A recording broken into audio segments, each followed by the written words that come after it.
Confirm کیا گیا ہے۔ آپ کو بتا رہے ہیں یہ افسوسناک خبر سامنے آ رہی ہے، باجوڑ کا علاقہ ہے اور بتایا جا رہا ہے کہ نامعلوم افراد کی جانب سے صادق آباد پھاٹک بازار میں فائرنگ کی گئی۔ فائرنگ کے نتیجے میں 2 افراد زخمی ہوئے تھے۔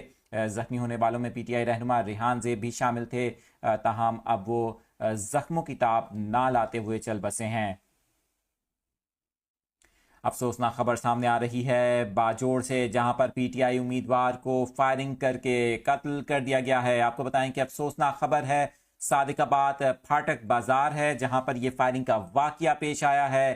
فائرنگ کے نتیجے میں پہلے 2 افراد شدید زخمی ہوئے تھے، ان میں پی ٹی آئی رہنما ریحان زیب بھی شامل تھے، لیکن اب جو یہ افسوسناک خبر سامنے آئی ہے اس بات کی تصدیق کی گئی ہے پولیس حکام اور ہسپتال ذرائع کی جانب سے کہ ریحان زیب زخموں کی تاب نہ لاتے ہوئے چل بسے ہیں۔